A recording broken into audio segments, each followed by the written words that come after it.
As a younger business owner of a small business, I haven't hired too many people myself. However, I have watched as my client companies and partner companies have hired 30, 50, even 100 employees over the course of a few years, and they've made a whole bunch of mistakes.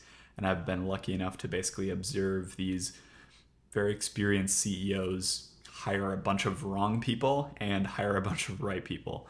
So today in this video, I'm just going to explain from a growth partner's perspective how to hire really good employees, how to keep those good employees, and then how to either repurpose or let go of the ones that are just underperforming time and time again. All right, so first, let's talk about how to actually hire the right people. I have personally found that the best employees usually come from LinkedIn in some form or fashion. Now, of course, if you're a larger company and you can afford to have a recruiting or staffing agency in place or headhunters who can help you find the right people, I think that's great. However, I do think there's a lot of value in the CEO or the founder taking things by the reins and actually searching on LinkedIn for the right person and trying to recruit them from a different company.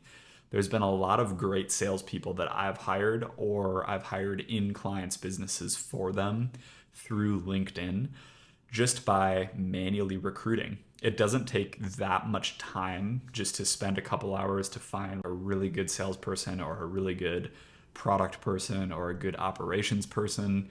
And you can just filter very granularly on LinkedIn and basically reach out to people directly. There's a lot of people that are open for work that are good employees or could be good employees given the right opportunity. But more importantly, there's a lot of people in roles that don't satisfy them and they're extremely experienced. You just need to reach out to them at the right time. So the same way that you would be prospecting and doing kind of cold messaging trying to land clients, you can also do the same thing trying to land really good employees. So when you're in need of a good employee, I think LinkedIn is the best. The reason I say LinkedIn is the best is because I've tried to hire directly from freelance places like Upwork with varying success. I've tried to hire directly from Indeed. I've tried to hire from other job platforms, posting the jobs elsewhere, but I do find that LinkedIn just has the highest quality of applicant and it's easier to just see what they're doing and you can see their social footprint before you even talk to them or give them a chance. Now, the second place that I think is good is definitely Indeed. I've personally hired some great people from Indeed applications. I think the process is a little bit more filtered compared to freelance places and job boards where pretty much anyone can apply. I think Indeed allows you to filter a little bit better compared to other platforms. So between LinkedIn and Indeed, you should be able to find a lot of good employees.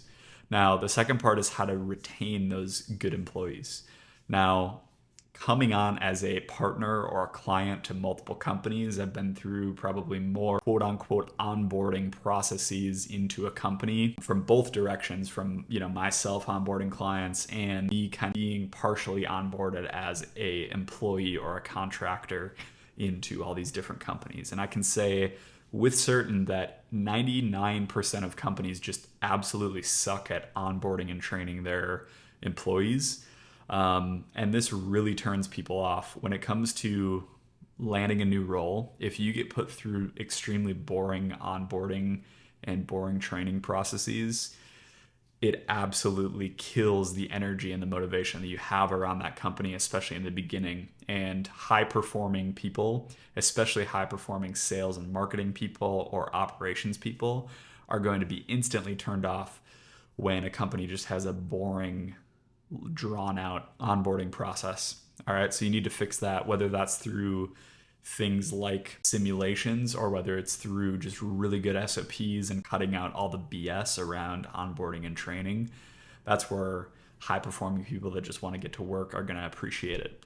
With that said, if you do not have extremely detailed SOPs, you're probably not ready to hire. There's been a lot of times where I've hired people and I didn't write out the SOPs beforehand and I didn't specify what they actually need to do or what I expect them to do or how to do it. And it's just crashed and burned. I've wasted a whole bunch of money over multiple months, and it didn't really turn out the way that I wanted it to. In addition to that, I've worked in client companies where they've spent six figures on employees and they don't even have a process before they hire those people.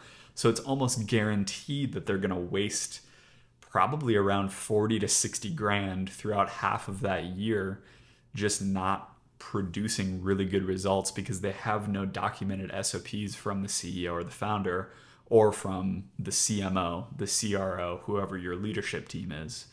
All right, so you need to make sure that you're detailing your SOPs.